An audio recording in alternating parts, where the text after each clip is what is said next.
오늘은 월출산 인근 사방백리안에서 제일 착했던 주막의 중노미 총각 이야기입니다. 구독과 좋아요 그리고 알람 설정 부탁드립니다. 재미있고도 좋은 글로 보답하겠습니다. 옛날 전라도 땅 월출산 영암천 아래에 허름한 주막이 하나 있었다. 그 주막에는 중노미 총각이 있었는데 이름이 덕진이었다. 덕진은 손님들 밥 심부름에다 술 심부름을 하고 길손들이 자는 방에 굼불 떼는 일을 주로 했다. 그 밖에도 주막에 온갖 허드렛 일이 모두 다 녀석의 소관이었다. 총각은 돈이 없어 굶거나 한 데서 자는 사람이 있으면 자기가 먹던 밥을 주기도 하고 자기가 자는 방에 재워주었다. 또 헐벗은 사람이 있으면 입던 옷을 벗어주고 아픈 사람이 있으면 돈이나 약을 구해다가 병간호를 해주기도 하였다. 밥을 다 푸고 나면 누룽지가 남는데 덕진이는 그 누룽지마저도 동네 아이들에게 주고 자기는 굶기가 일쑤였다. 아무에게도 자기의 선행에 관하여 말하지 않았지만 월출산 인근 사방백리 안에서 제일 착한 사람인 것은 틀림없었다. 어느 날 밤 주막에서 술 마시던 낯선 나그네가 술값도 안 내고 갑자기 사라졌는데 다음 날 마을 뒷산에 있는 사찰인 관음사에 도둑이 들었다는 소문이 마을에 퍼졌다. 이튿날 밤 덕진은 동네 방앗간에 숨어있는 사내를 발견했다. 사내의 손에는 절에서 훔친 조그만 불상이 들려 있었다. 덕진이 사내를 꾸짖었다. 그거 내다 팔면 몇 잔이나 술을 마시겠소. 그러고 나면 그 다음은 어떻게 할래요? 덕진의 말 한마디에 도둑은 울음을 터뜨렸다.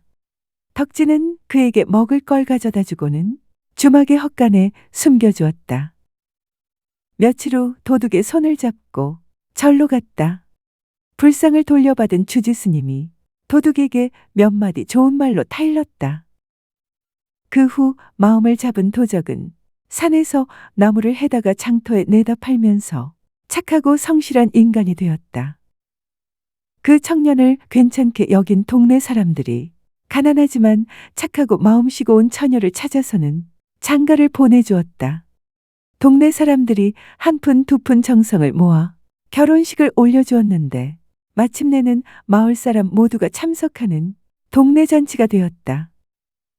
그 사람은 평생 마을 사람들이 자기에게 베푼 은공을 잊지 않았고 마을에 일이 있으면 늘 앞장을 섰다. 어느 겨울날 밤 눈발이 거세게 내리는 날이었다. 주막문을 닫으려던 덕진이는 멀리서 힘겹게 걸어오는 여인의 모습을 보았다. 어린아이를 품에 안은 젊은 여인이었는데 자세히 보니 이웃 마을에 사는 김진사댁 며느리였다. 남편에게 학대받는다는 말은 오며 가며 들었지만 가까이서 보니 눈두덩이에 시퍼렇게 멍이 들어 있었다. 헛간에다가 자리를 마련해주고는 자기가 입던 솜저고리를 벗어 아기에게 덮어주었다. 다음 날 새벽 여인은 아이와 조용히 떠났다. 아마 친정으로 가는 모양이었다. 덕진은 모자가 무사히 친정에 도달하기를 바라며 그들이 하룻밤 헛간에 머물렀던 일은 아무에게도 말하지 않았다. 하루는 비가 억수같이 쏟아지던 날 장터 한 귀퉁이에 홀로 주저앉아 우는 아이를 보았다. 흙탕물에 옷은 젖고 발은 맨발이었다. 덕진은 자기의 삿갓을 벗어 아이의 어깨를 덮어주고 주막으로 데려가 밥을 먹였다. 그 아이는 사실 원님의 서자였다. 첩의 자식이라는 이유로 종종 본부인에게 매를 맞고 집에서 내쫓겼다. 덕진은 그 아이를 데려다 옷을 벗겨서 빤 다음에 아이를 씻기고 먹이고는 그날 밤 데리고 잤다. 다음 날 아침이 되자 충전이 되었는지 고개를 꼿꼿하게 세우고는 자기를 구박하는 그 집으로 아이는 씩씩하게 돌아갔다. 훗날 모진 고난을 극복하고 장성한 아이는 과거에 급제했다. 희한하게도 부친이 다스리던 영암고을을 다스리면서 덕진을 다시 만나는데 그를 친형님으로 여기면서 인연을 이었다. 덕진이의 주막에 있는 영암고을의 원님이 특별한 병세도 없이 시름시름 앓더니 그만 죽었다. 그런데 저승사자를 따라 저승에 들어가 보니 아직 죽을 때가 되지 않았는데 실수로 잡혀온 것이었다. 원님은 다시 살아나오게 되었다. 그런데 염라대왕이 이상한 말을 했다. 실수로 왔으니 도로 이승으로 가야만 돼요. 그러나 이왕 오셨으니 우리 부하들에게 인정이나 좀 쓰고 가시지요. 저야 죽을 뻔하였다가 살아나가니 인정을 쓰고 싶습니다만 여기서야 어디 돈을 변통할 재간이 있어야지요. 원님이 이렇게 사정을 말하자 염라대왕이 빙그레 웃으면서 말하였다. 아, 그런 것은 걱정하지 마시구려. 여기 저승에는 사람마다 창고가 하나씩 있다오. 이승에서 착한 일을 하면 그대로 저승 창고에 저축이 된다오. 그러니 원님 창고를 열어서 우리에게 인정을 쓰면 될 것이니 염려하지 말고 가봅시다. 염라대왕의 말은 내가 이승에서 남에게 쌀 한 대를 적선하면 저승 창고에 쌀 한 대와 그 이자가 쌓이고 착한 일을 많이 하면 그 뜻을 높이 사서 이승에서 한 것보다 훨씬 많이 창고에 쌓이게 된다는 것이었다. 이런 말을 들으니 원님은 등에서 식은땀이 났다. 이승에서 별로 잘한 일이 없었기에 두려웠다. 원님의 창고를 열어보니 텅텅 비어 있었다. 집 한 단만 있을 뿐 아무것도 없었다. 그러자 염라대왕도 저승의 창고를 지키는 창고지기도 놀랐다. 이런 일이 처음이었기 때문이다. 그러더니 표정이 달라지며 점점 험악해졌다. 창고지기가 험악한 얼굴과 몸짓으로 원에 다가섰다. 염라대왕마마, 인제 보니 이 원님이라는 자는 형편없이 못된 사람으로서 좋은 일이란 눈꼽만큼도 하지 않았습니다. 창고에는 고작 집단 한 단뿐인데 그것은 한겨울에 거지 여인이 아기를 낳는다고 하니까 마지못해 집 한 단을 내주면서 헛간에서 아기를 낳게 한 것입니다. 그러니 원님으로서 백성을 사랑하기는커녕 백성을 혼내서 돈이나 거두어들이고 남을 도울 줄 모르는 저 따위 인간은 돌려보내 보았자 아무런 이로움이 없으니 그냥 지옥에 떨어뜨림이 어떠하온지요? 그 말을 들은 원님은 소름이 쫙 끼쳤다. 그러면서 크게 반성했다. 백성들에게 아무 잘못이 없는 줄 알면서도 억지로 죄를 뒤집어 씌워서 돈을 받아낸 적이 많이 있었는데 인제 보니 바로 그 대가를 저승에서 받게 된 것이다. 염라대왕이 씁쓸한 어조로 말했다. 허참, 사람이 겉보기는 인정 많게 생겼는데 어찌 이리 남에게 베풀지를 않았을까? 또 원님 자리에 있었으니 인정 쓸 곳도 많았을 텐데 어찌 이리 창고가 텅텅 비었을까? 그래서 나 또한 무척 섭섭하다만 우리까지 인정을 쓰지 않았어야 했겠느냐? 원칙은 지켜야 하는 법이고 원님은 돌려보내야 하니 다른 창고를 빌어 우선 인정을 쓰게 하고 나가서 그 창고 임자에게 갚게 하여라.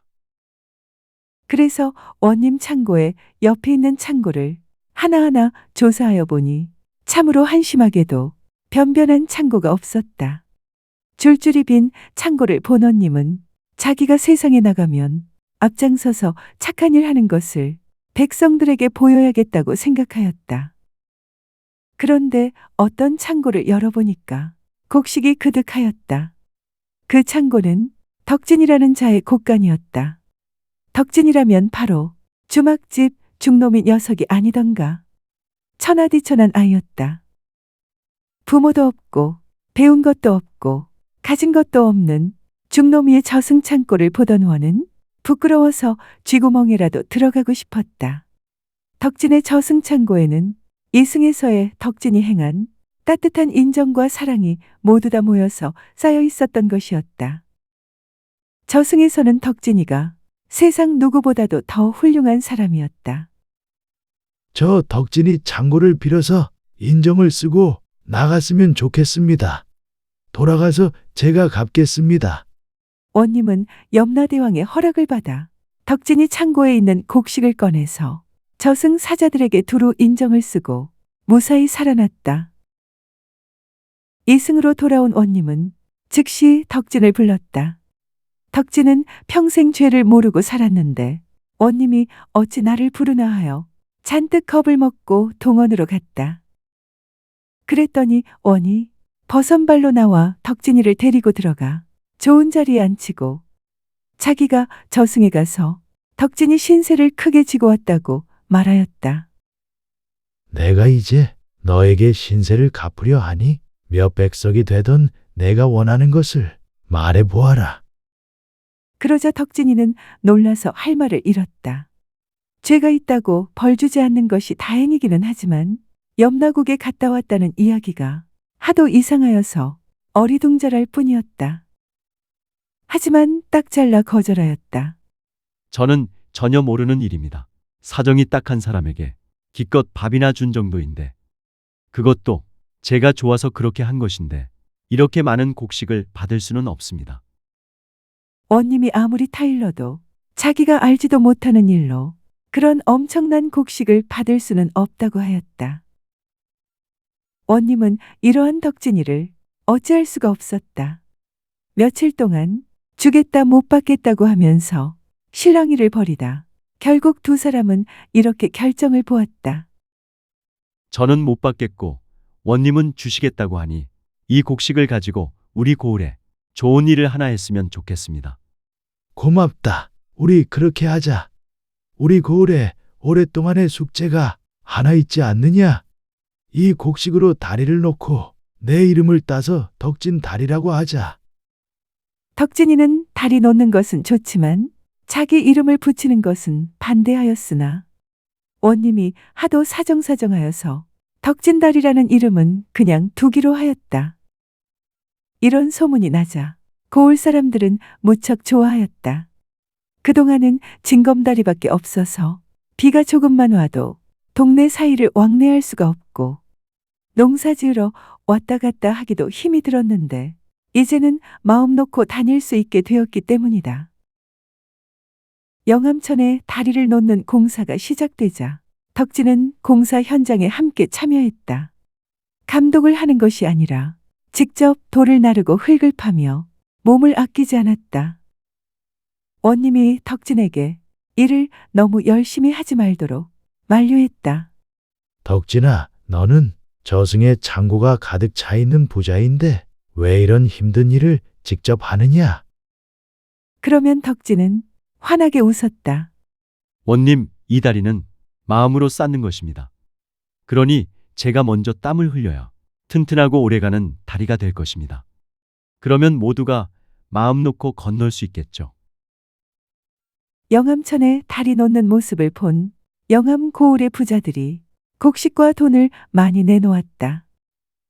원님이 저승에서의 자기 창고에 달랑 집단 하나 있는 것에 크게 충격을 받았다고 하자 부자들은 너도 나도 저승 창고도 채우고 지난날 인색했던 것도 때울 겸 곡식과 돈을 많이 냈다. 주막에 온 손님들이 덕진에게 이제 중노미 생활 그만하라고 말하면 원님의 저승 이야기는 그분 이야기죠. 나하고는 아무 관련이 없으니 소인은 소인 살고 싶은 대로 살겠습니다. 저는 이런 생활에 만족하고 제 힘으로 돈을 벌겠습니다. 라고 하는 것이었다. 이윽고 다리가 완성되었고 여기저기에서 사람들이 다리를 구경하러 많이 왔다. 다만 달라진 것은 덕진이 전보다 더 바빠진 것이었다. 사람들이 덕진의 얼굴을 보고 말을 걸고 싶어 했기 때문이다. 이 이야기에는 다른 버전이 있다. 다른 버전에는 이야기의 주인공이 주막집 중노미로 있던 덕진이 아니라 주막을 경영하던 덕진 아씨로 나온다. 덕진 다리는 월출산 아래 영암읍과 덕진면 경계에 흐르는 덕진천에 놓였던 다리이다.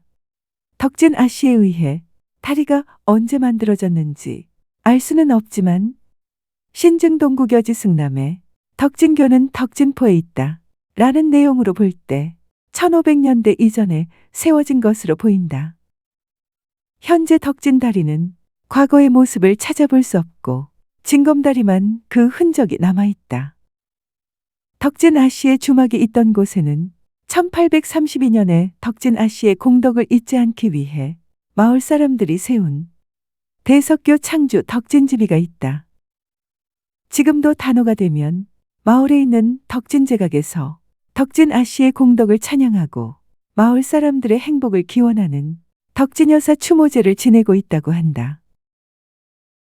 용어 풀이와 참고 문헌 그리고 자료 출처는 명기만 하고 따로 읽지는 않겠습니다. 참고하시기를 바랍니다.